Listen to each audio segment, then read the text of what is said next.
پھر اسی طرح سے جو ہم نے آگے پڑھا تھا ابو بکر اور طلحہ بن عبید اللہ، یہ جو صحابی تھے اتنے ان کے بارے میں تو نبی اکرم صلی اللہ علیہ وسلم نے تعریف فرمائی ہے. حضرت ابو بکر صدیق کے دعوت اسلام پر اسلام قبول کیے، یعنی ان کا جو یہ سابقون الاولون میں تھے کہ جن کو اسلام کی دولت نصیب ہوئی. محمد بن طلحہ عبید اللہ کہتے ہیں کہ حضرت ابو بکر صدیق اور طلحہ اسلام لائے تو نوفن بن خویلد دونوں کو ایک ہی رسی میں باندھ دیتے. یہ حضرت ابو بکر صدیق کی بات ہو رہی، اور یہ دونوں صحابہ ایک ہی رسے میں باندھے جانے کی وجہ سے قرینین بھی کہا جاتا تھا انہیں. انہی کی ابو بکر صدیق کے ساتھ حضرت طلحہ بن عبید اللہ کو باندھا جاتا تھا. ان کے بارے میں ایک حدیث ہے کہ حضرت جابر بن عبداللہ رضی اللہ تعالیٰ عنہ کہتے ہیں کہ غزوہ احد کے روز نبی اکرم صلی اللہ علیہ وسلم 12 انصاریوں کے ساتھ الگ تھلگ ہو گئے تھے. غزوہ احد کے بارے میں ہم نے خیر آیتوں میں بھی پڑھا، لیکن انشاءاللہ اس کی وضاحت سیرہ میں بھی آئے گی. غزوہ احد میں کیا ہوا تھا کہ آپ صلی اللہ علیہ وسلم کے پاس 12 انصاری رہ گئے تھے اور بالکل الگ تھلگ ہو گئے تھے، کیونکہ آپ سب جانتے ہیں کہ غزوہ احد میں جنگ کا پانسا الٹ گیا تھا نا، پلٹ گیا تھا. پہلے مسلمان جیت رہے تھے اور کفار ہار رہے تھے، لیکن مسلمانوں سے جو ایک مسٹیک ہوئی، نبی اکرم صلی اللہ علیہ وسلم کی انسٹرکشنز کو جو انہوں نے فالو نہیں کیا اور جو درہ انہوں نے چھوڑا، تو بالکل جنگ کا پانسا پلٹ گیا. اب مسلمان ہارنے لگے اور کفار جیتنے لگے. تو رسول اللہ صلی اللہ علیہ وسلم ایک جگہ پر صرف 12 انصاریوں کے ساتھ رہ گئے تھے. ان میں طلحہ بن عبید اللہ بھی شامل تھے. مشرکوں نے ان سب کا گھیراؤ کر لیا اور آپ صلی اللہ علیہ وسلم نے مشرکوں کی طرف پلٹتے ہوئے فرمایا کہ ان لوگوں سے کون نپٹے گا، یعنی اب یہ مسئلہ کیسے حل ہوگا. حضرت طلحہ نے عرض کیا کہ میں یا رسول اللہ صلی اللہ علیہ وسلم. چنانچہ حضرت طلحہ رضی اللہ تعالیٰ عنہ نے تنہا 11 آدمیوں کے برابر قتال کیا، حتیٰ کہ آپ صلی اللہ علیہ وسلم کے ہاتھ پر مشرکوں کی تلوار سے ایسی ضرب لگی کہ جس سے حضرت طلحہ رضی اللہ تعالیٰ عنہ کی ہاتھ کی انگلیاں کٹ گئیں اور ان کے منہ سے سی آواز نکلی، جیسے ہم کوئی تکلیف میں کر کے نکل جاتی. تو آپ صلی اللہ علیہ وسلم نے ارشاد فرمایا اگر تو بسم اللہ کہتا تو فرشتے تجھے اپنے پروں پر اٹھا لیتے، حتیٰ کہ لوگ بھی تجھے دیکھتے. تو نے سی کہہ دیا، اس وجہ سے فرشتے نہیں ہے، ورنہ تیری جو یہ قربانی ہے انگلیاں کٹ گئیں. اگر تو بسم اللہ کہہ دیتا تو فرشتے تجھے اپنے پروں پر اٹھا لیتے کہ لوگ بھی دیکھتے. اس کے بعد اللہ تعالیٰ نے مشرکوں کو ناکام پھیر دیا. اسے سنن نسائی نے روایت کیا ہے. 5 کی 5 انگلیاں کٹ گئی تھیں اور ہاتھ پورا شل ہو گیا تھا. حضرت قیس بن ابو حازم رضی اللہ تعالیٰ عنہ کہتے ہیں کہ میں طلحہ بن عبید اللہ کا وہ مبارک ہاتھ دیکھا ہے جو انہوں نے نبی اکرم صلی اللہ علیہ وسلم کی جان بچانے کے لیے آگے کر دیا تھا اور وہ شل ہو گیا تھا. کتنی بڑی نشانی وہ 5 انگلیاں کٹنے کی کہ نبی اکرم صلی اللہ علیہ وسلم کی جان بچانے کے لیے یہ ہاتھ جو ہے قربان ہو گیا. یہ وہ صحابی تھے، حضرت ابو عثمان رضی اللہ تعالیٰ عنہ فرماتے ہیں کہ بعض غزوات یعنی مراد غزوہ احد جن میں رسول اللہ صلی اللہ علیہ وسلم نے حصہ لیا، رسول اللہ صلی اللہ علیہ وسلم کے ساتھ کوئی مجاہد نہ تھا سوائے طلحہ بن عبید اللہ اور حضرت سعد بن ابی وقاص رضی اللہ تعالیٰ عنہ کے. اسے بخاری نے روایت کی. یعنی یہ وہ صحابہ کرام تھے جو نبی اکرم صلی اللہ علیہ وسلم کے ساتھ ان کی زندگی میں ساتھ ساتھ بھی رہے، اور جہاں یہ غزوات کی بات ہے تو ان میں بھی. یہ بھی غزوہ احد کا ایک واقعہ ہے کہ حضرت زبیر رضی اللہ تعالیٰ عنہ کہتے ہیں کہ غزوہ احد کے روز رسول اللہ صلی اللہ علیہ وسلم 2 زریں پہنے ہوئے تھے جنگی وار سے بچنے کے لیے، اور وہ جنگ بہت زور پر تھی. تو آپ 2 زریں پہنے ہوئے تھے اور جسم بھی بہت آپ کا بھاری ہو گیا تھا، کیونکہ ایک ذرہ لوہے کی، پھر اس کے اوپر دوسری ذرہ، تاکہ آپ کو کوئی نقصان نہ پہنچے. ایک چٹان پر چڑھنے کی کوشش فرمائی لیکن چڑھ نہیں سک رہے تھے آپ سر، ظاہر اتنا ہیوی جنگی لباس پہنا ہوا تھا. تو حضرت طلحہ رضی اللہ تعالیٰ عنہ نیچے بیٹھ گئے اور نبی اکرم صلی اللہ علیہ وسلم ان کے کندھے پر سوار ہو گئے اور یوں چٹان پر چڑھ گئے، یعنی اپنا شولڈر دیا ایز سٹیپ پر چڑھنے کے لیے کہ آپ پہلے اس پر چڑھیں اور پھر اس کے بعد آپ چٹان پر چڑھیں. اس وقت نبی اکرم صلی اللہ علیہ وسلم نے فرمایا طلحہ پر جنت واجب ہو گئی. اسے ترمذی نے روایت کیا. اچھا، آپ صلی اللہ علیہ وسلم کی جب بھی اس طرح کی ہم چیز پڑھتے ہیں تو آپ دیکھیں کہ یہ صحابہ کرام کتنا زیادہ حساس لوگ تھے کہ انہوں نے جیسے ہی دیکھا کہ رسول اللہ صلی اللہ علیہ وسلم چڑھ نہیں پا رہے تو پوچھنا یا دیکھنا یا سوچنا، فوراً سے اپنے آپ کو حاضر کرنا کہ کندھے پر تو پاؤں رکھ کر چڑھ ہی جائیں گے. ان کا ذکر کہ جن لوگوں نے اپنی نظر کو پورا کیا، یعنی رسول اللہ صلی اللہ علیہ وسلم کی وفا کا حق ادا کیا، ان میں حضرت طلحہ بن عبید اللہ، جن کا ذکر انشاءاللہ آپ سورۃ الاحزاب کی آیت نمبر 23 میں بھی پڑھیں گے۔ حضرت ابوبکر صدیق کے سامنے جب بھی غزوہ احد کا ذکر ہوتا تو وہ کہتے کہ وہ سارا کا سارا دن جو تھا نا حضرت طلحہ کا تھا، یعنی اس میں سب سے زیادہ ایکٹیو حضرت طلحہ بن عبید اللہ تھے۔ تو حضرت ابوبکر صدیق ان کو یہ خراج تحسین پیش کرتے تھے کہ احد کا دن تو طلحہ کا دن تھا۔ اور اس کے علاوہ جو ہے حضرت طلحہ بن عبید اللہ رضی اللہ تعالیٰ عنہ کہتے ہیں کہ رسول اللہ صلی اللہ علیہ وسلم نے احد کے روز مجھے طلحۃ الخیر، بھلائی کا ذریعہ بننے والا، اور غزوہ تبوک کے موقع پر طلحۃ الفیاض، بہت فیاض، اور غزوہ حنین کے موقع پر طلحۃ الجواد، بہت سخی کے القاب عطا فرمائے۔ یعنی آپ صلی اللہ علیہ وسلم نے ان کو طلحۃ الخیر، طلحۃ الفیاض اور طلحۃ الجواد، یہ سارے جتنے بھی القابات نبی اکرم صلی اللہ علیہ وسلم نے دیے۔ بہت ساری اور بھی احادیث ہیں جس میں ان کے فضائل بیان کی جاتے، جیسے نبی اکرم صلی اللہ علیہ وسلم کو فرماتے ہوئے سنا کہ جو شخص چلتا پھرتا شہید دیکھنا چاہتا ہے وہ طلحہ بن عبید اللہ کو دیکھ لے۔ اسے ترمذی نے روایت کی، چلتا پھرتا شہید۔ حضرت ابو ہریرہ رضی اللہ عنہ روایت کرتے ہیں کہ رسول اللہ صلی اللہ علیہ وسلم حرہ پہاڑ پر تھے، آپ صلی اللہ علیہ وسلم کے ساتھ حضرت ابوبکر صدیق، حضرت عمر، حضرت علی، حضرت عثمان، حضرت طلحہ، حضرت زبیر تھے۔ پہاڑ ہلنے لگا، یہ اتنے ایمان والے لوگ جب پہاڑ پہ کھڑے ہو گئے تو پہاڑ ہلنے لگا۔ نبی اکرم صلی اللہ علیہ وسلم نے فرمایا رک جا، تیرے اوپر ایک نبی، ایک صدیق اور باقی سارے شہید کھڑے ہیں، جس میں آپ دیکھیں حضرت علی بھی شہید ہوئے، حضرت عمر بھی شہید ہوئے، حضرت عثمان بھی شہید ہوئے، حضرت طلحہ بھی اور حضرت زبیر بھی، سب کے سب شہید ہوئے، اور ایک ابو بکر صدیق تھے اور ایک آپ صلی اللہ علیہ وسلم تھے۔ جنت کی بشارت پانے والے 10 جو جلیل القدر صحابہ نے، جن کو عشرہ مبشرہ کہا جاتا ہے، ان میں شامل ہیں یہ طلحہ بن عبید اللہ۔ اور حضرت عمر فاروق نے شہادت سے پہلے، حضرت عمر کے بارے میں اگر آپ جانتے ہوں کہ انہوں نے شہادت سے پہلے کچھ صحابہ کرام کے نام دیے تھے کہ ان کو آپ خلیفہ بنا سکتے ہو میرے بعد، ان میں ان کا نام بھی شامل تھا، طلحہ بن عبید اللہ کا۔ حضرت عمر نے کچھ نام دے دیے تھے، لیکن حضرت عثمان کو جب خلیفہ بنایا گیا تو حضرت طلحہ جو تھے انہوں نے کہا کہ نہیں، مجھ سے بہتر عثمان ہے، اور انہوں نے خلافت سے خوشی سے اور پوری رغبت کے ساتھ دستبرداری کی کہ نہیں، حضرت عثمان جو ہیں وہ خلیفہ بنائے جائیں۔ اتنے پیارے پیارے یہ لوگ، اور انہوں نے جو تکلیفیں اٹھائیں اللہ سبحانہ تعالیٰ کے راستے میں، اور اسی وقت میں آپ دیکھیں کچھ ایسے لوگ بھی تھے جو اسلام کو نقصان پہنچانے والا کام کر رہے تھے۔ کوششیں تو ہر انسان کے ہی نصیب میں ہیں، ہر بندہ کوشش کر رہا ہے، لیکن ان کوششوں کو یہ دیکھنا ہے کہ وہ ہیں کس راستے میں۔ جس کی جیسی کوشش اس کا ویسا ہی انجام ہے۔ ایک جو چیز ہم سوچتے ہیں کہ ان پر اتنی آزمائشیں آئیں، مسلمانوں کو اتنی تکلیفوں سے گزارا گیا، اللہ تعالیٰ چاہتا تو جو اسلام قبول کرتا اس کے وارے نیارے کر دیتا، اس کو گھر، سواری، نوکر چاکر، بیوی، بچے، مال دولت سب دے دیتا۔ اللہ کے لیے کیا مشکل تھی؟ کچھ بھی مشکل نہیں تھا۔ لیکن آزمائش کیوں آتی ہے؟ آزمائش اس لیے آتی ہے کہ جب اللہ جس سے محبت کرتا ہے تو اللہ اسے آزمائش میں مبتلا کرتا ہے۔ یہ روایت ہے مسند احمد کی، نبی اکرم صلی اللہ علیہ وسلم نے فرمایا کہ اللہ تعالیٰ جب کسی قوم سے محبت کرتے ہیں تو انہیں آزمائش میں مبتلا کرتے ہیں، پھر جو صبر کرتا ہے اسے صبر ملتا ہے، اور جو شخص جزا فضا کرتا ہے اس کے لیے جزا فضا ہے۔ یعنی جو بے صبرہ ہو جائے گا تو اس کے لیے پھر بے صبرہ پن ہے۔ اس حدیث سے واضح طور پر پتہ چلتا ہے کہ اللہ آزمائشیں کیوں لاتے ہیں؟ کیونکہ اللہ جس سے محبت کرتے ہیں اس کو آزمائش میں مبتلا کرتے ہیں۔ اللہ کی محبت بڑی حیران کن ہے۔ آپ اگر کسی سے محبت کرتے ہیں، آپ کیا کرتے ہیں؟ آپ اس کو مزید نوازشیں عطا کرتے ہیں، آپ اس کو تحفے تحائف دیتے ہیں، آپ اس کو آرام دیتے ہیں۔ اللہ کی محبت بڑے انوکھے انداز والی ہے کہ پہلے اللہ تعالیٰ آزمائش میں مبتلا کرتا ہے، اس کی وجہ یہ ہے کہ جب وہ صبر کر لیتا ہے تو اس کی وجہ سے اس کے درجات بلند ہوتے ہیں.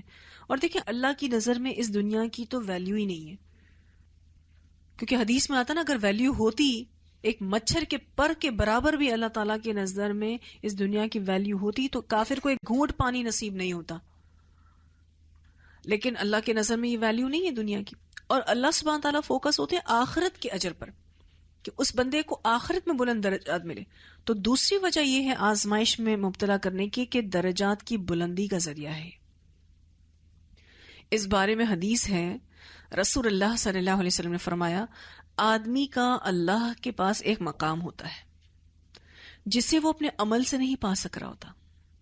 اللہ تعالیٰ کو کوئی بلند درجہ اس بندے کو دینا ہوتا ہے، لیکن اس کے عمل سے وہ اس کو پا نہیں سک رہا ہوتا ہے. چنانچہ اللہ تعالیٰ اسے آزمائش میں مبتلا کرتے ہیں جسے وہ ناپسند کرتا ہے، یہاں تک کہ وہ اس مقام کو پا لیتا ہے. یعنی کوئی ایسی چیز اس کی زندگی میں آ جاتی ہے جو اس کو اچھی نہیں لگتی، لیکن وہ اس پر اللہ کے لیے صبر کرتا ہے اور اللہ اس کو پھر وہ اجر عطا فرما دیتا ہے، کیونکہ اس نے اپنی عبادتوں کے ذریعے وہ درجات نہیں پانے تھے. پھر نبی اکرم صلی اللہ علیہ وسلم سے محبت کی وجہ سے بھی آزمائشیں آتی ہیں. یہ آپ صلی اللہ علیہ وسلم نے ہی فرمایا ہے. حضرت عبداللہ بن مغفل رضی اللہ تعالیٰ عنہ کہتے ہیں کہ ایک شخص نبی اکرم صلی اللہ علیہ وسلم کے پاس آیا اور کہا اے اللہ کے رسول صلی اللہ علیہ وسلم، اللہ کی قسم میں آپ سے محبت کرتا ہوں، یعنی آپ صلی اللہ علیہ وسلم سے محبت کرتا ہوں. آپ صلی اللہ علیہ وسلم نے اسے کہا کہ جو شخص مجھ سے محبت کرتا ہے تو اس کی طرف آزمائش اس سیلاب سے بھی زیادہ تیز رفتاری سے آتی ہے جو اپنے بہاؤ کی طرف تیزی سے چلتا ہے. اسے صحیح ابن حبان نے روایت کیا ہے.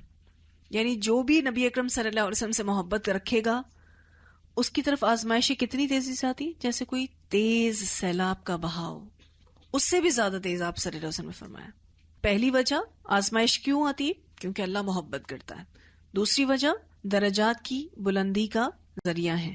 تیسری وجہ یہ نبی اکرم صلی اللہ علیہ وسلم سے محبت کی بھی علامت ہے. ایک اور حدیث ہے اسی موضوع پر کہ مصعب بن سعد رضی اللہ تعالیٰ عنہ اپنے والد سے روایت کرتے ہیں کہ میں نے عرض کیا کہ اے اللہ کے رسول، کون لوگ زیادہ آزمائش میں مبتلا کیے جاتے ہیں؟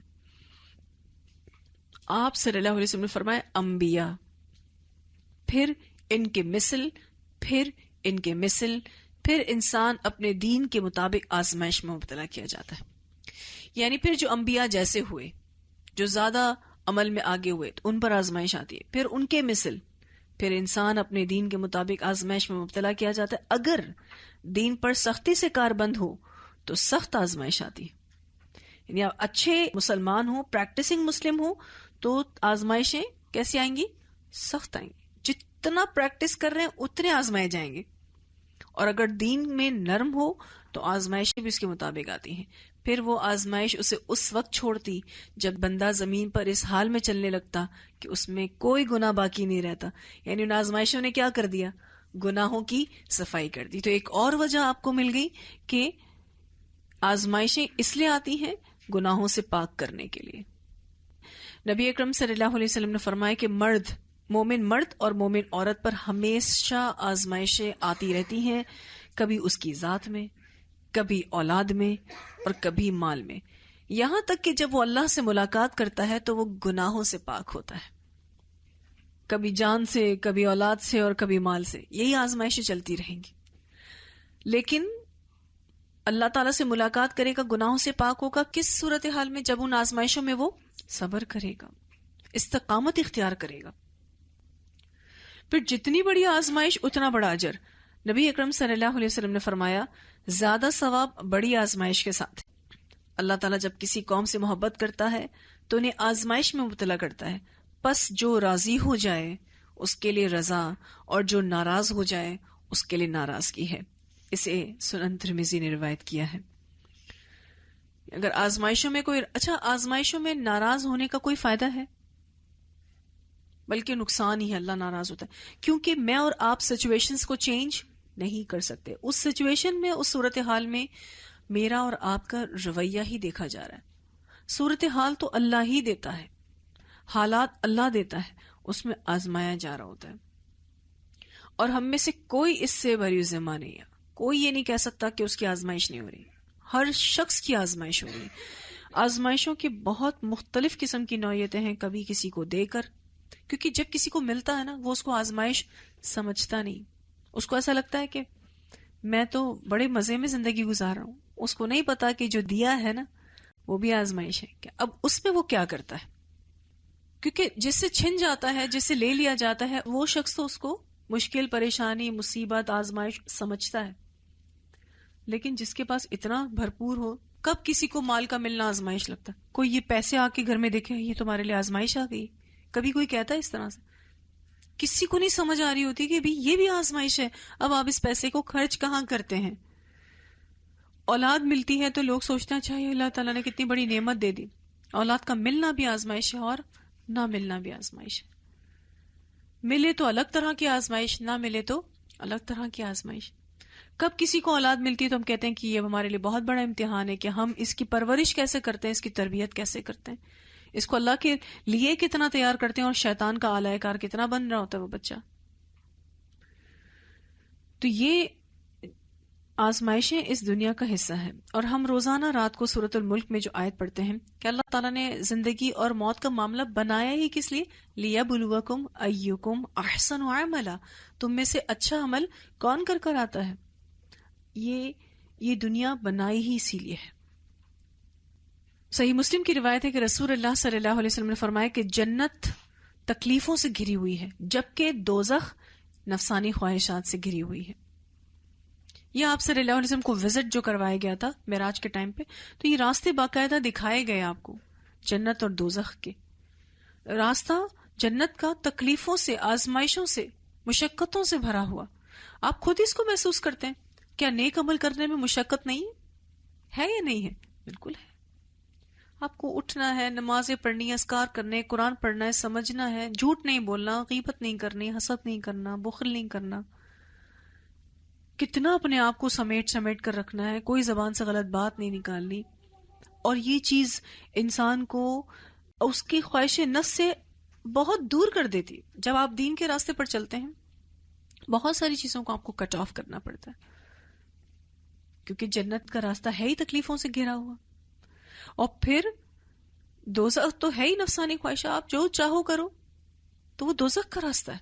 بہت ایزی لائف ہو جائے گی کہ جو دل چاہتا ہے کر لیں، بہت آسان زندگی. لیکن وہ زندگی جہنم کی طرف لے کر جائے گی. اللہ تعالیٰ نے بڑا حیران کن، کبھی کبھی اتنی حیران کی ہوتی ہے، اللہ نے ہمیں اس دنیا میں بھیجا، ہم سب کو اپنی مرضی دے کے دیا ہے نا، سلب اختیار. لیکن چاہتا کیا ہے کہ میری مرضی کے مطابق زندگی گزارو. کتنا بڑا امتحان ہے یہ. تو نفس کا امتحان ہے، یہ نفس کی آزمائش ہے. یہ بھی کم نہیں ہے، بہت خطرناک ہے. اور سب سے برا الہ جو اس دنیا میں پوجا جاتا ہے نا، یہ نفس ہی ہے. کتنی چیزیں آپ دیکھ لیجئے، کتنی چیزیں جب ہم کر رہے ہوتے ہیں اس کے پیچھے کوئی شیطانی وار نہیں، کوئی وسوسہ نہیں، انسان کی اپنی نفس کی بات. ہاں میں یہ نہیں کہتی کہ صرف نفس ہی، اس کے ساتھ ضرور شیطان کی آزمائش، اور پھر اور چیکنگز اللہ تعالیٰ کی. کیونکہ ان آزمائشوں کے بعد ملنی کیا ہے؟ جنت. تو جنت اتنا ایزی ٹاسک نہیں ہے. یہ کوئی ایسے ہی ہاتھوں میں رکھ کے، گودوں میں رکھ کے جنت نہیں ملے گی. یہ ایک پریکٹسنگ مسلم کی پوری ایک زندگی ایسے وہ گزارے جیسے اللہ نے اس کو کہا ہے، اس سے اللہ راضی ہوتا ہے، اور پھر اللہ سبحانہ تعالیٰ اس کو جنت دے گا. گو کہ جنت اس کے عمل کا بدلہ نہیں ہے، کیونکہ وہ اتنی مہنگی ہے. جب سکھ سے جنت میں چلے جائیں گے تو آپ نے لمبی ٹھنڈی سانس لینی کہ اللہ تیرا شکر ہے کہ تو نے اس راستے کی ہدایت دے دی اور تو نے آج جنت دے. کہ مومن کا ٹینشن ہی یہی ہے، سب سے بڑا ٹینشن ہی یہی ہے کہ اللہ تعالیٰ تو بس ہمیں جنت میں داخل کر دے، اپنے پاس والا بلند درجے والا گھر عطا کر دے. اچھا صرف ہمیں اپنی ٹینشن نہیں لگتی بلکہ اپنے بچوں کی، سب کی. کیونکہ ہم نے نہ آزمائشوں میں ویسا اپنا رویہ دکھایا ہے، نہ ہمارے صبر کے وہ لیول ہیں، نہ ہمارے ایمان کے وہ لیول ہیں، نہ ہمارے عمل کے وہ لیول ہیں جو ان صحابہ کرام کے تھے. لیکن جب ان کے بارے میں ہم پڑھتے ہیں کہ اتنی تکلیفیں انہوں نے اٹھائی، اتنا زیادہ، تو واقعی اس کے پیچھے ان کی قربانیاں ہیں. انہوں نے اسلام کو پوری محبت کے ساتھ لیا، اس پر عمل کرنا پوری محبت کے ساتھ لیا. ایسے ہی نہیں، کوئی ان کا زبردستی والا معاملہ نہیں تھا. آج ہم جب مسلمان بچپن ہی سے ہیں، ماں کے پیٹ سے پیدا ہوئے تبھی مسلمان اللہ تعالیٰ نے ہمیں پیدا کیا، شاید ہمیں اتنی قدر نہیں. آپ نے کبھی کسی نیولی مسلم کو دیکھا ہے؟ جو کنورٹ ہوتے ہیں کسی بھی دین کچھ، آپ نے ان کی نمازیں اور ان کے اذکار اور ان کے عمل کبھی دیکھے ہوں؟ کوئی بہت باعمل ہوتے ہیں. کیوں؟ کیونکہ انہوں نے اسلام کو پورے شعور کے ساتھ لیا، اپنی مرضی اور اپنی محبت کے ساتھ لیا. یہ واقعی بات ہے کہ ایسے نیولی مسلمز بہت زیادہ سینسیٹیو ہوتے ہیں دین کو لے کر، اور بہت زیادہ پریکٹسنگ ہوتے ہیں، کیونکہ ان کو اسلام کی اس نعمت کا احساس ہے کہ وہ پہلے کیا تھے اور اب کیا ہوئے ہیں. لیکن ہم اس شعور میں اسلام کو نہیں لے رہے ہوتے. آج ہمارا بچہ کب اسلام کی نعمت پر اس کی آنکھوں میں آنسو آتے ہیں؟ کب؟ ہم پچھلے دور میں دیکھ رہے ہیں کہ حضرت علی جو تھے بچوں میں سے تھے، اسلام قبول کرتے ہیں اور کہتے ہیں کہ میں صبح آپ کو بتاؤں گا کہ مجھے اسلام قبول کرنا ہی نہیں کرنا. رات کو جب انہوں نے حضرت محمد صلی اللہ علیہ وسلم کو اور حضرت خدیجہ رضی اللہ تعالیٰ عنہ کو نماز پڑھتے ہوئے دیکھا تھا اور آپ صلی اللہ علیہ وسلم نے کہا کہ تم مسلمان ہو جاؤ، تو میں صبح آپ کو رپلائی کروں گا. کتنا باشعور بچہ جو 8 سے 10 سال کی عمر. آج ہمارے بچوں کو اتنا شعور کہاں ہے اسلام کا؟ کوئی شعور نہیں. یہ جو ٹاپک تھا جس کو ہم نے پڑھا، اس کو پڑھنے کا مقصد کہ ہم ویسے ہو تو نہیں سکتے جیسے صحابہ کرام تھے، لیکن ہم اسلام کے لیے اپنے آپ کو اور اپنی نسلوں کو پیور کرنے کی کوشش تو کر سکتے ہیں. ہم اسلام کو نعمت سمجھ کے اس کی قدر تو کر سکتے ہیں، اس امید پر کہ اللہ ہمیں بھی انہی لوگوں میں شامل کرے. سورۃ الواقعہ میں آتا ہے کہ کل اعمال کے اعتبار سے لوگوں کے 3 گروہ بن جائیں گے. ایک سابقون السابقون، جن کو اللہ تعالیٰ کہتے ہیں اولئک المقربون، یہ مقرب لوگ ہیں. دوسرے دائیں ہاتھ والے، اور تیسرے بائیں ہاتھ والے. تو یہ جو پہلا اور دوسرا گروہ ہے یہ سارے ایمان والے لوگ ہیں، سارے ہی جنت میں جائیں گے. لیکن اللہ تعالیٰ نے سابقون السابقون کو الگ کیوں رکھا ہے؟ کیونکہ جس نے بھی اسلام کو پیورٹی کے ساتھ اور امپورٹنس کے ساتھ لیا ہے، اور یہ ہر دور میں ہوں گے، بے شک کم ہوں گے، پہلے والوں میں زیادہ تھے، بعد والوں میں کم ہوں گے، لیکن اللہ تعالیٰ نے یہ تو نہیں کہا نا کہ بعد والوں میں نہیں ہوں گے. یعنی قیامت تک بھی سابقون سابقون لوگ ہوں گے لیکن کم ہوں گے. تو فرسٹ پرائیورٹی دینا. نبی اکرم صلی اللہ علیہ وسلم نے فرمایا تم جو بھی نیکی کرتے ہو اللہ اس کو تمہیں دنیا میں بھی بدلہ دے گا اور آخرت میں بھی دے گا. یعنی یہ آپ صلی اللہ علیہ وسلم کی طرف سے ایک وعدہ ہے کہ جو بھی نیکی کا کام آپ کریں گے اللہ تعالیٰ آپ کو اس کو دنیا میں بھی دے گا اور آخرت میں بھی دے گا. اس سوچ کے ساتھ اس دین اسلام پر عمل کرنا ہے ہمیں کہ ہم جو بھی کریں گے انشاءاللہ اللہ تعالیٰ ہمیں اس دنیا میں اس کا اور آخرت میں بھی اس کا بدلہ عطا فرمائے گا. اللہ ہماری اولادوں میں بھی انشاءاللہ تعالیٰ پھر اس ایمان کو باقی رکھے گا. گو کہ اب جو فتنوں کا دور آ گیا ہے، اس فتنوں کے دور میں آپ اور میں اچھے سے سمجھ سکتے ہیں کہ کیا حالات ہیں. اس کے بعد جو اگلا چیپٹر ہے یہ نبی اکرم صلی اللہ علیہ وسلم پر جو تکلیفیں آئیں یہ اس کے اوپر ہے. آپ کی کتاب سے اس کو انشاءاللہ دیکھیں گے. رسول اللہ صلی اللہ علیہ وسلم پر 10 درازیاں. جب قریش ہر طرح سے ناکام اور مایوس ہو گئے، نہ ان کی دھمکی کام آئی نہ سودے بازی، تو انہوں نے خود رسول اللہ صلی اللہ علیہ وسلم پر 10 درازی شروع کر دی اور مسلمانوں پر جو سختیاں وہ پہلے سے کرتے آ رہے تھے ان میں اور اضافہ کر دیا. چونکہ رسول اللہ صلی اللہ علیہ وسلم حشمت و عزت، اکرام اور احترام کا بلند مقام رکھتے تھے، اس لیے آپ پر 10 درازی کی جرت صرف بڑے بڑوں اور سرداروں نے کی. چھوٹوں اور عام لوگوں کی یہ جرت نہ ہو سکی، چونکہ آپ کی فیملی بہت اسٹرانگ تھی اس وجہ سے، اور آپ صلی اللہ علیہ وسلم کے جو چچا تھے ابو طالب، ان کا سپورٹ بھی ان کو موجود تھا. آپ صلی اللہ علیہ وسلم کو گھر کے اندر جو لوگ تکلیف دیتے تھے ان کے نام یہ تھے: ابو لہب، حکم بن ابی العاص بن امیہ، عقبہ بن ابی معیط، عدی بن حمرا ثقفی، ابن الاسدہ ہزلی. یہ سب آپ کے پڑوسی تھے. جب آپ نماز پڑھنے کھڑے ہوتے تو ان میں سے کوئی شخص بکری کی بچہ دانی اٹھا کر آپ پر پھینک دیتا، اور جب ہانڈی چولہے پر چڑھی ہوتی تو اس ہانڈی میں پھینک دیتا. آپ جواب میں صرف اتنا کرتے کہ اسے لکڑی سے اٹھا کر لاتے اور دروازے پر کھڑے ہو کر کہتے، اے بنو عبد مناف، یہ کیسا پڑوس ہے، پھر اسے راستے میں پھینک دیتے۔ امیہ بن خلف جب آپ صلی اللہ علیہ وسلم کو دیکھتا تو تان و تشنیع کرتا، آنکھیں دبا کر ان سے اشارے کرتا اور لوگوں کو ہشکارتا۔ اس طرح اس کا بھائی ابی بن خلف دھمکیاں دیتا ہوا کہتا کہ اے محمد، میرے پاس اود نامی گھوڑا ہے جسے روزانہ 3 سا خوراک کھلاتا ہوں، اسی پر سوار ہو کر تجھے قتل کروں گا۔ یعنی میں ایک گھوڑا تیار ہی اسی لیے کر رہا ہوں کہ میں تجھے قتل کروں گا۔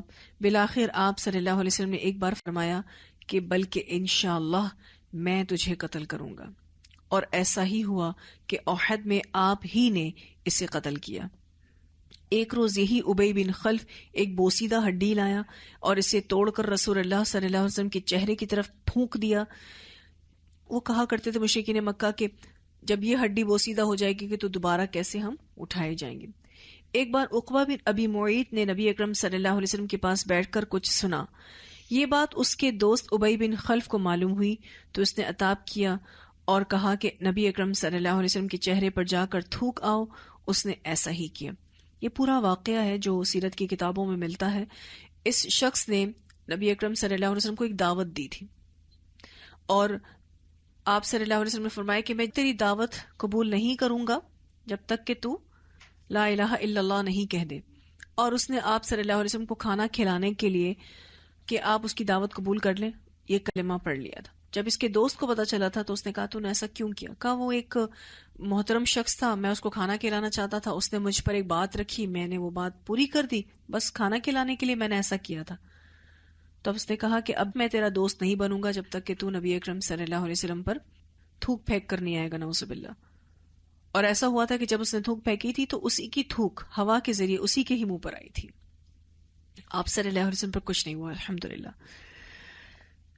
پھر ابو لہب تو پہلے ہی دن سے آپ صلی اللہ علیہ وسلم کا دشمن تھا، آپ کے در پہ آزار رہا کرتا تھا، اور اس کے 2 بیٹے عتبہ اور عتیبہ کے عقد میں نبی اکرم صلی اللہ علیہ وسلم کی 2 صاحبزادیاں رقیہ اور ام کلثوم تھی۔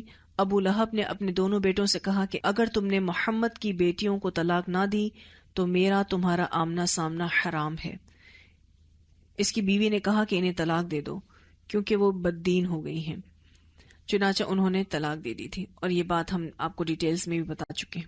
ابو لہب کی یہ بیوی ام جمیل اروا بنت حرب بھی رسول اللہ صلی اللہ علیہ وسلم کی کٹر دشمن تھی۔ وہ کانٹے دار ڈالیاں، جو کانٹے والی ڈالیاں ہوتی ہیں، وہ رات کو آپ صلی اللہ علیہ وسلم کے راستے میں ڈال دیتی کہ آپ اور آپ کے ساتھی زخمی ہوں۔ یعنی کس طریقے کی دشمنی اور کس طریقے کی نفسیات کہ آپ صلی اللہ علیہ وسلم کو پریشان کرنا ہے اور اس کے لیے کوئی کسر نہیں چھوڑنی۔ اسے سورہ تبت یدا ابی لہب کے اترنے کا پتہ چلا تو ہتیلی میں پتھر لے کر رسول اللہ صلی اللہ علیہ وسلم کی تلاش میں نکل پڑی۔ آپ صلی اللہ علیہ وسلم خانہ کعبہ کے پاس ابو بکر رضی اللہ تعالیٰ عنہ کے ساتھ تشریف فرما تھے۔ اللہ نے اس کی آنکھوں پر پردہ ڈال دیا، چنانچہ وہ صرف حضرت ابو بکر صدیق کو دیکھ رہی تھی۔ کہنے لگی کہ تمہارا ساتھی کہاں ہے؟ مجھے معلوم ہوا ہے کہ وہ ہمارے حجف کرتا ہے۔ حجف مینس انسلٹ کرتا ہے۔ واللہ اگر اسے پا جاؤں تو یہی پتھر اس کے منہ پر دے ماروں گی۔ سن لو میں بھی شاعرہ ہوں۔ اس کے بعد یہ کہہ کر چلی گئی کہ ہم نے مزمم کی نافرمانی کی اور اس کی بات کا انکار کیا اور اس کے دین کو نفرت سے چھوڑ دیا۔ وَمُزَمَّمًا عَصَيْنَا وَأَمْرَهُ أَبَيْنَا وَدِينَهُ قَلَيْنَا۔ یہ شعر پڑھ کر وہ چلی گئی۔ ابو بکر رضی اللہ تعالیٰ عنہ نے کہا یا رسول اللہ صلی اللہ علیہ وسلم، کیا اس نے آپ کو دیکھا نہیں؟ یعنی آپ اس کو نظر کیوں نہیں آئے؟ تو آپ نے فرمایا نہیں دیکھا، اللہ نے اس کی نگاہ پکڑ لی تھی۔ قریش نے نبی اکرم صلی اللہ علیہ وسلم کو گالی دینے اور برا بلا کہنے کا ایک طریقہ یہ بھی ایجاد کر رکھا تھا کہ وہ آپ صلی اللہ علیہ وسلم کو محمد کی بجائے مزمم کہتے تھے، جس کا معنی محمد کے بالکل الٹ ہے۔ محمد کے معنی ہے وہ شخص جس کی خوب تعریف کی گئی ہو، اور مزمم کے معنی کہ وہ شخص جس کی خوب برائی کی گئی ہو۔ لیکن اللہ تعالیٰ نے اسے آپ سے یوں پھیر دیا کہ وہ مزمم نامی آدمی کو گالی دیتے تھے، جبکہ آپ کا نام تو محمد صلی اللہ علیہ وسلم تھا۔ اخنس بن شریک ثقفی بھی رسول اللہ صلی اللہ علیہ وسلم پر زیادتیاں کرتا تھا، اور ابو جہل کا تو کہنا ہی کیا کہ اس نے اللہ کی راہ سے روکنے کا بیڑا ہی اٹھا رکھا تھا۔ یعنی وہ بھی بہت بڑا دشمن تھا، ابو جہل. وہ نبی اکرم صلی اللہ علیہ وسلم کو اپنی باتوں سے اذیت پہنچاتا، نماز سے روکتا اور اپنی حرکتوں پر فخر اور تکبر کرتا.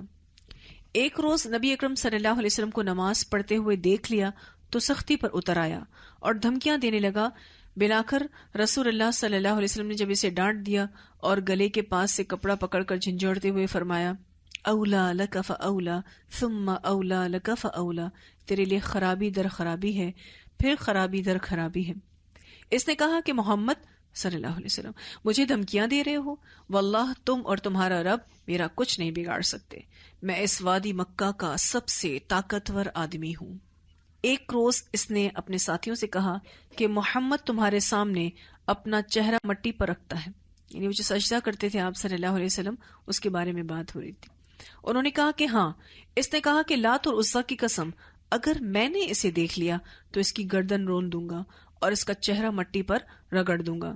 اس کے بعد اس نے رسول اللہ صلی اللہ علیہ وسلم کو نماز پڑھتے دیکھ لیا اور اسی زوم میں چلا کہ آپ کی گردن رون دے گا. لیکن لوگوں نے اچانک کیا دیکھا کہ وہ ایڑی کے بل پلٹ رہا ہے اور دونوں ہاتھوں سے بچاؤ کر رہا ہے. لوگوں نے کہا، ابو الحکم تمہیں کیا ہوا؟ کہنے لگا، میرے اور اس کے درمیان آگ کی ایک خندق ہے اور ہولناکیوں اور پروں کے بازو ہیں. آپ نے فرمایا، اگر یعنی آپ صلی اللہ علیہ وسلم نے فرمایا، اگر وہ میرے قریب آتا تو فرشتے اس کا ایک ایک عضو اچک لیتے. یہ واقعہ بھی ہم نے آپ کو سنایا تھا. ایسی ہی بدبختی عقبہ بن ابی معیط کے حصے میں بھی آئی. ایک بار رسول اللہ صلی اللہ علیہ وسلم بیت اللہ کے پاس نماز پڑھ رہے تھے اور ابو جہل اور اس کے ساتھی بیٹھے تھے.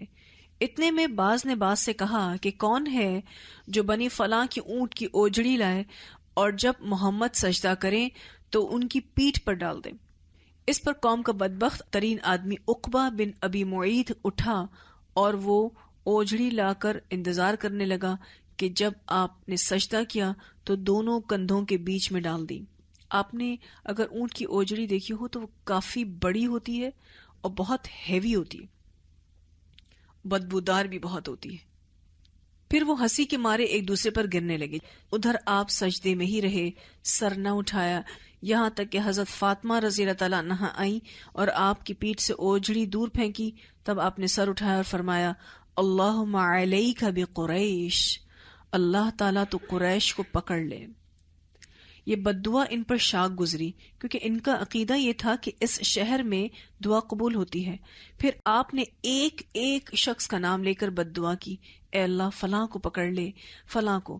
اور ہوا بھی یہی کہ سب کے سب آئندہ بدر کی لڑائی میں مارے گئے. آپ جانتے ہیں بدر کی لڑائی میں 70 ان کے سردار قسم کے لوگ مارے گئے تھے اور کنویں میں پھینکے گئے تھے، بدر کے کنویں میں پھینکے گئے تھے. رسول اللہ صلی اللہ علیہ وسلم سے استہزاء کرنے والے 5 بڑے بڑے لوگ تھے: ولید بن مغیرہ مخزومی، اسود بن عبد یغوث زہری، ابو زمعہ اسود بن عبد المطلب اسدی، حارث بن قیس خزائی اور عاص بن وائل سہمی.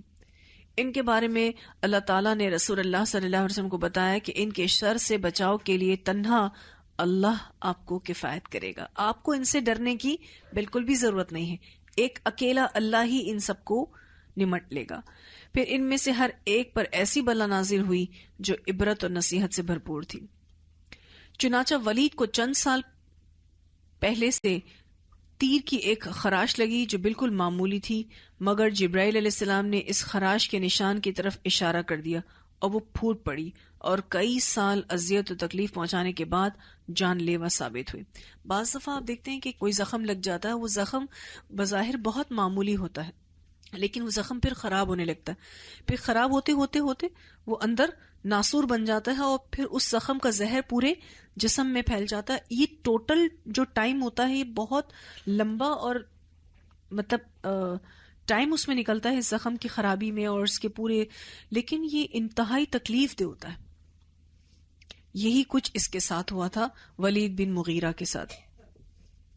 اس طرح اسود بن عبد یغوث کے سر کی طرف حضرت جبرائیل علیہ السلام نے اشارہ کیا تو اس کو پھوڑے نکل آئے، سر میں پھوڑے نکل آئے تھے اور انہی پھوڑوں سے اس کی موت واقع ہو گئی. اور کہا جاتا ہے کہ اسے لو لگ گئی تھی اور یہ بھی کہا جاتا ہے کہ جبرائیل علیہ السلام نے اس کے پیٹ کی طرف اشارہ کیا جس سے اسے استسقاء کی بیماری ہو گئی اور پیٹ اس قدر پھول گیا کہ بالآخر وہ اسی سے مر گیا. یہ استسقاء کی جو بیماری ہے یہ اونٹوں کو لگتی ہے، اور یہ بیماری ایسی ہوتی ہے کہ اونٹ اس میں اتنا پانی پیتا ہے کہ اس کا پیٹ پھٹ جاتا ہے اور وہ مر جاتا ہے. پیاس کی بیماری. اور یہی بیماری اسود بن عبد یغوث کو لگی. اسود بن عبد المطلب نے جب رسول اللہ صلی اللہ علیہ وسلم کو اذیتیں پہنچا کر بہت تنگ کر دیا تو آپ نے بد دعا کی کہ اے اللہ اس کی نگاہ چھین لے اور اسے لڑکے سے محروم کر دے. چنانچہ حضرت جبرائیل علیہ السلام تشریف لائے اور اس کے چہرے پر کانٹے دار پتے یا ڈالی سے مارا تو اس کی نگاہ جاتی رہی، اور پھر اس کے لڑکے کو مارا تو وہ مر گیا. آس بن وائل ایک کانٹے دار درخت پر بیٹھ گیا، اس کا کانٹا پاؤں کے تلوے سے اندر داخل ہو گیا اور زہر سر تک دوڑ گیا، یہاں تک کہ وہ اسی میں مر گیا. یہ ان سختیوں کا ایک مختصر سا خاکہ ہے جو کھلم کھلا تبلیغ کے نتیجے میں رسول اللہ صلی اللہ علیہ وسلم اور مسلمانوں پر ٹوٹ پڑی.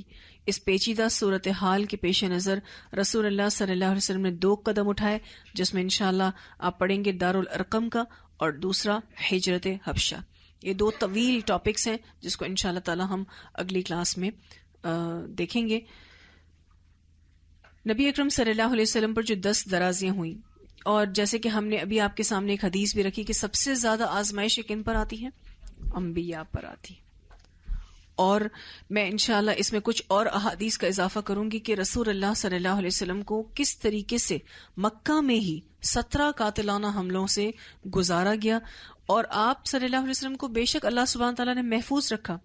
آپ کا کوئی بال بھی بیکا نہ کر سکا، لیکن آپ ان قاتلانہ حملوں کی تعداد سے اندازہ لگا سکتے ہیں کہ قریش آپ کی جان کے کیسے در پہ تھے، کس طریقے سے وہ نبی اکرم صلی اللہ علیہ وسلم سے جان چھڑانا چاہ رہے تھے اور آپ کی جان کو لینا چاہ رہے تھے، یا کسی بھی طریقے سے ان کا معاملہ ختم کر دیا جائے. وآخر دعوانا الحمد للہ رب العالمین. سبحانک اللہم وبحمدک نشہد ان لا الہ الا انت نستغفرک ونتوب الیک. سبحان ربک رب العزت عما یصفون وسلام علی المرسلین والحمد للہ رب العالمین. الہی آمین.